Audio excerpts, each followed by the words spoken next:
What's up, y'all? Well, I got a story for you. I was digging around. I've been listening to Baron Coleman and Candace Owens and Daily Fredo, and there was a couple of things that they mentioned in the story that I think it was Baron. Yeah, it was Baron. That when he said it, it just hit me. It was like, I'm not so sure that I know what he's talking about. So for some people, it's a story that they may know about, but I had no idea about it. And I want to peel back the layers on the story that it seemed to be a one-off scandal, but it actually goes way deeper than that. And it goes to the very heart of the MAGA movement. We're going to unravel a mystery that starts with a career-ending firing at Turning Point USA and somehow ends up in the chambers of the Supreme Court, right at the desk of Supreme Court Justice Clarence Thomas. But there's a shadow in the background of a guy named Andrew Kolvet, allegedly, in my opinion, who spent months trying every angle imaginable to get inside of Charlie Kirk's inner circle. And we're going to dig into those hidden connections and see what really happened versus the story that they were putting out. Because the deeper that we go, the more that those coincidences start looking like they were totally scripted. But we're going to walk back to December 20th, 2017, when Turning Point USA was the fastest growing youth movement in the country. Small, amateur, they're up and coming, growing, tight-knit, and it's led by Charlie Kirk and his right-hand woman, who I had never heard the name of until a couple of nights ago when Baron said it. It's a lady named Crystal Clanton. In 2017, December, a bomb drops in their lap. Somebody had gotten a hold of a text message that was actually a text message from a couple of years earlier when this Crystal Clanton was in college, and she had texted, and apparently maybe through WhatsApp or something like that, but she had texted something that had been leaked to the New Yorker, and the New Yorker printed it, and the text is, it's ugly. It's, I hate black people. That was all caps, and then back to regular type, and it says, I hate black people, like fuck them all. I hate blacks. And that was it. It was the end of it. Just on a side note, as this story progresses, you'll kind of get an idea of why I might be sympathetic to Crystal Clanton. But the fact that she said it that she was accused of saying it that way, it would seem to me if somebody was going to say that, they would have used the N-word, right? Why would you not use the N-word if you really hate black people that much? What's the restraint? Why not just go all out? You know, I don't know, baffles me. Anyway, so the New Yorker, they printed their story, they ran with it, and within 72 hours, she's gone. She was fired by Charlie Kirk, allegedly. Allegedly. I've been watching way too much Baron Coleman. In my opinion, allegedly. So she was fired by Charlie Kirk, and Charlie, he just had to lean into the problem and make it go away because it was sink or swim. And I've got a quote from the New Yorker. I'll pull it up right here. This is the New Yorker. Turning Point USA takes the allegations of racial intolerance quite seriously.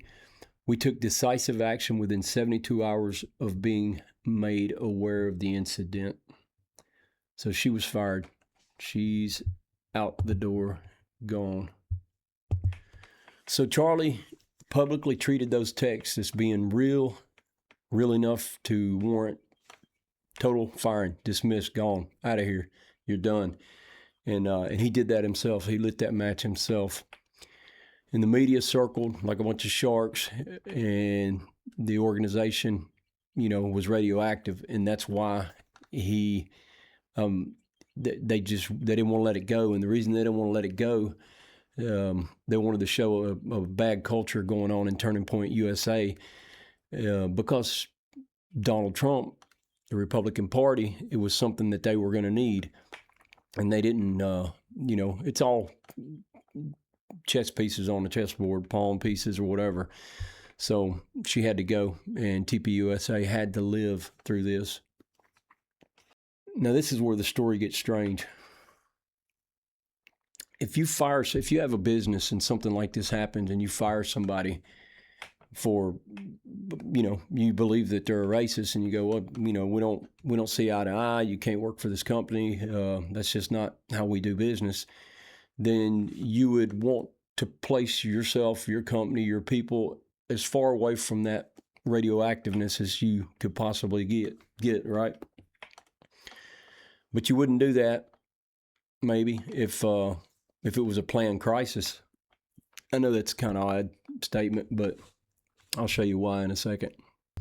No, that's absolutely the last person that you want. I mean, even if you fired her, if she was publicly fired from McDonald's, and it became a big deal in the news that you had this racist working at McDonald's, and there's this big, media outrage toward this lady, and they fired this lady, where you wouldn't think that Hardee's or Wendy's or Lowe's or some other company, I'm just talking in companies right now instead of people, but you wouldn't think that they would want to hire this person in or get close to this person.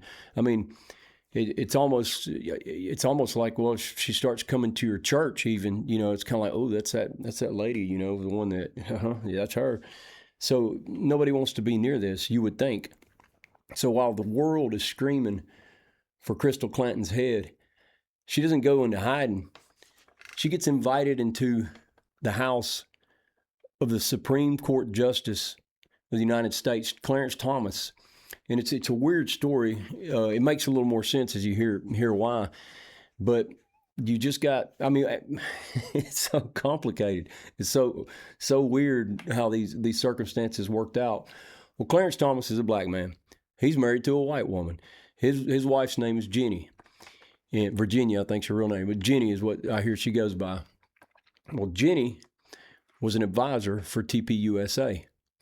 So Ginni had the opportunity to work side by side with Crystal Clanton, and apparently had built up a relationship. And I'm guessing that when it happened, they probably had conversations, and I'm sure they did. And Ginni either believed Crystal Clanton's claim that, she didn't publicly say that she didn't say it, but to her, she said, no, I don't remember doing this. It's been a couple of years and blah, blah, blah. Who knows? I don't know what the conversation went like, but she either believed her that she didn't do it, or she believed her that she did do it. And if she believed that she did say that, you're inviting a white racist girl who makes these kind of tweets into your house, into one of the rooms in your house, to live for almost a year, is what I read. With the Supreme Court Justice is your husband. It's really complicated. They can't make this stuff up, man. So either way, that's the facts. She moved in with the Thomases, and lived in a guest room in their house for a better part of a year. And they wasn't just sheltering her. They were nursing her and helping her in every way they could, so much so as calling her adopted, kind of, where Justice Thomas eventually calls her his nearly adopted daughter. So in 1991, the confirmation of Clarence Thomas turned into a circus on television.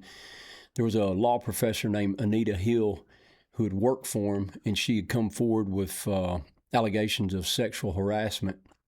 And the hearings basically just turned into character assassination on television. And for that day and time, it was pretty shocking for people. And they wound up grilling them both on television with a lot of graphic details. And he didn't take it lying down. He famously called it high-tech lynching for uppity blacks who refused to stick to liberal script. It was one of the messiest, polarizing fights in Washington, D.C., and he barely scraped by with a 52-48 vote to get that seat, but he did get the seat. At some point, he may have felt in his heart with his wife that this is the same thing that happened to me. I know this girl, and he does say later that he don't believe she's a bigot, that there's a racist bone in her body. He didn't say it just like that, but so he reached out to her. His wife reached out to her. They brought her in. They encouraged her to get away from that and to go on and finish her law degree in a university somewhere. In late 2017, TPUSA was the MAGA movement's primary engine for youth recruitment on college campuses, and it was way too valuable for it for the GOP and the Trump administration to just allow it to blow up, no matter what the scandal was. So by then, they'd nearly doubled their budget to $8 million, and they supposedly had 1,000 campuses that they had reach onto. They were basically doing the heavy lifting for the Republican Party, and that was the biggest means for reaching Gen Z. So losing them would have been a hard blow for the Republicans to take, and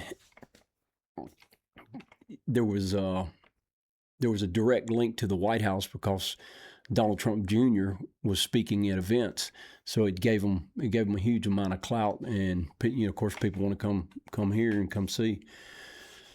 But in the end, they couldn't let it sink, and it was just like the banks that got bailed out. They were too big to fail, and they were going to be the future of the MAGA movement, because you had a whole new base of voters that they were bringing in, and helped him get elected.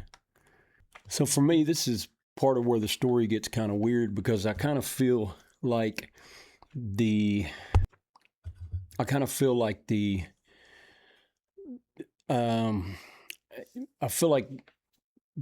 fire that TPUSA is this explosion, this bomb that's going off on them. I feel like it was created because of some things that Barron has been working on, and Candace, but I feel like it's a created crisis, and so because of that, this next part is kind of an interesting angle to how the Andrew Kolvet is entered into stage right. Here comes Andrew, the fixer. So based on Baron Coleman and Candace Owens' investigation work, they dug up that Kolvet spent months trying to get Charlie's attention, and basically he cold called him. He'd show up at events and try to get FaceTime with him until he finally broke through. But out of all the different ways that he was trying to make a connection, he continued to get ignored. And that was a problem, because if this was a set-up plan that Kolvet was going to be planted into TPUSA, they had to find a way to get him in there. So the bomb goes off. The racist text scandal has broke out, and the house is on fire, and the old guard is decapitated. The girl who sat in the second highest position at TPUSA has been eliminated, and Charlie Kirk's standing there, and he's being, I'm sure, advised by friends and people around him that you got to do something. So they fire this girl, and after she's gone, there's still sharks in the water. The media is still trying to destroy this organization that's going to sink the Democrats' hope of winning any elections in the future. And so they're not going to let it go.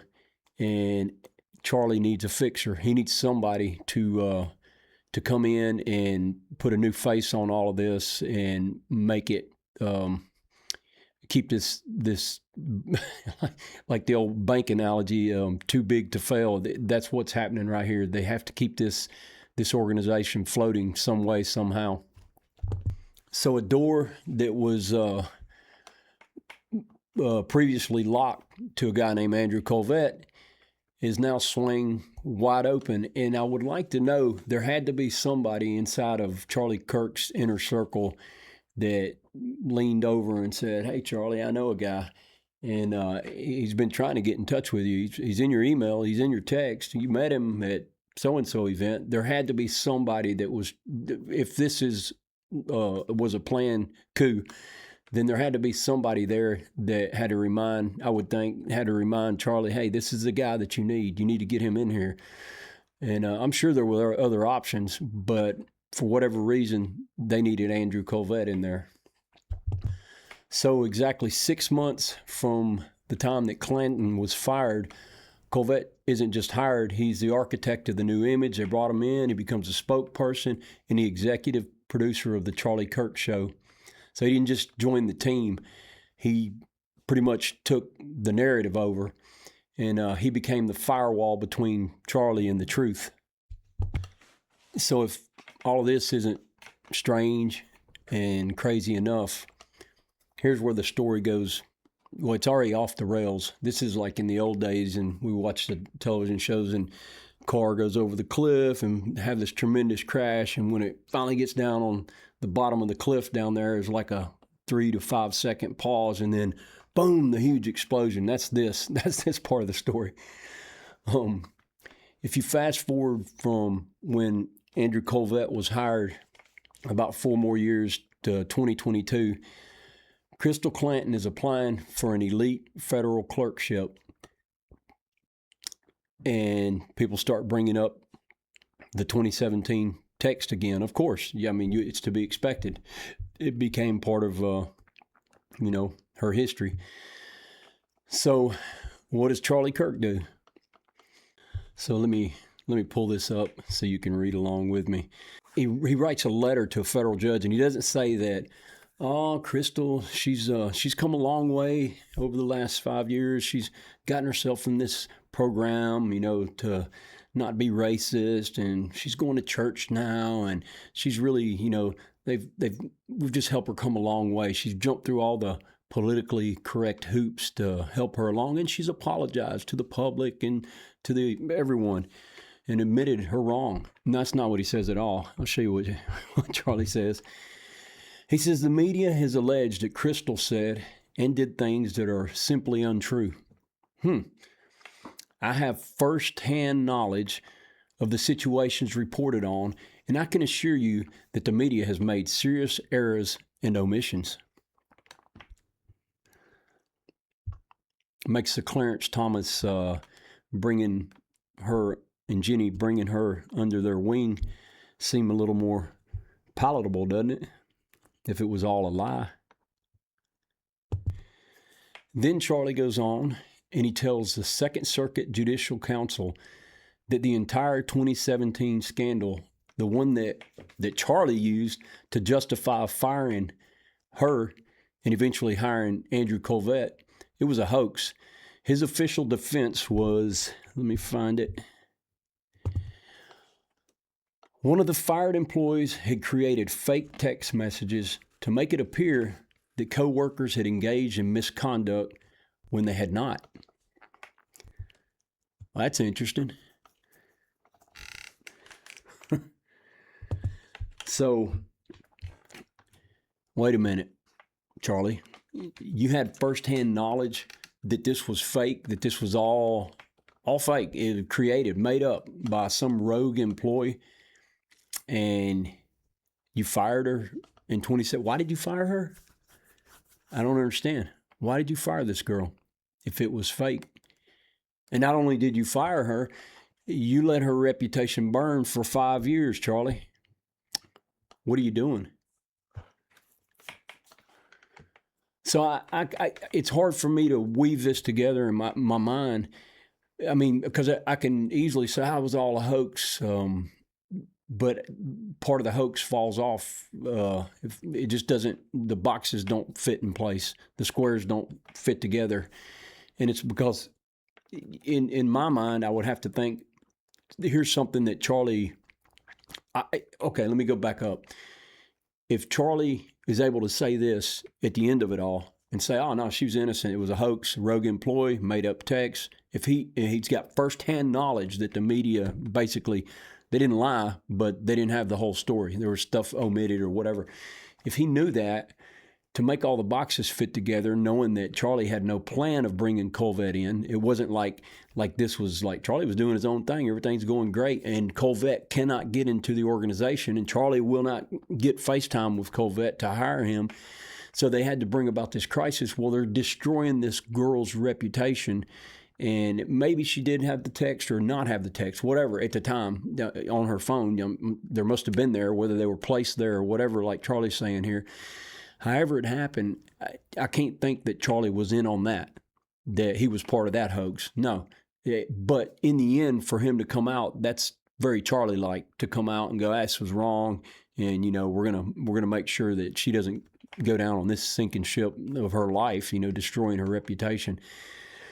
But if he got to that point, when he's looking back at the original text and going, hey man, somebody made this happen. Somebody who made this happen. There's a story there. Yeah, somebody needs to pull that thread. Anyhow, so it all comes back to one thing, for me, who was close enough to Charlie that leaned in and said, hey buddy, you got a mess, and I know a guy. I know a fixer. I got somebody that can make all this go away. Won't just make it go away. This guy's good at a lot of things, and he'll bring a new presence to TPUSA. His name's Andrew Kolvet. He's actually been trying to get in touch with you. Check your email, Charlie.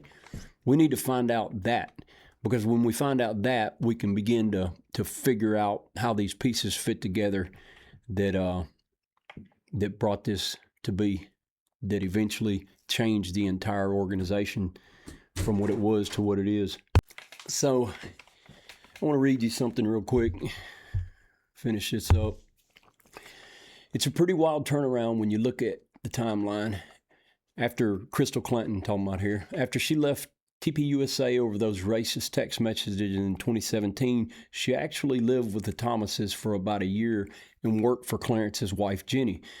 The justice basically took her under his wing, encouraged her to go to law school, and then personally recommended her for other clerkships before hiring her for his own chambers. Despite all the pushback from Congress over her past, Thomas stood by her, even writing that bigotry is antithetical to her nature. So she went from being forced out of a student group to working at the highest court in the country.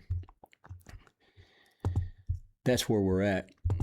So in the end, Crystal Clanton, and look, I don't mean any harm or bad toward this woman. I don't even believe, I'm with Charlie. I don't believe that it actually happened because of the proximity to Justice Clarence Thomas and his wife Ginni. I think that they know the girl well enough. You know people, and you know people who've said racist slurs or things in back channels or whatever, and do you think that they're going to like carry through, and that they're really racist? They're going to go out and like mow some person down with their truck because they, I shouldn't say truck. That sounds so racist. They're going to mow somebody down with their Prius. They're going to mow somebody down with their Prius because of some remark, that they made, or no, people say stuff, and people are messy. So anyway, in the end, Crystal, yeah, I don't believe this about her. And even if she did say it, for it to affect the entire outcome of her life without having something else joined with it to say, oh, no, she didn't just make those texts. I seen her, we was at a bar one night and she just went after this girl of the opposite color or whatever. So anyhow, it's BS. So Crystal Clanton, in the end, she gets to work with the Supreme Court. Andrew Kolvet, he gets the keys for TPUSA. And Charlie Kirk, well, we know what he got. So it's worked out probably the way that they scripted it. And I feel like in order to find out the truth about this, you have to go back and find out about this story with Crystal Clanton and who it is that recommended Andrew Kolvet be the fixer for TPUSA. And that's where it's at. Thank y'all. Enjoyed it.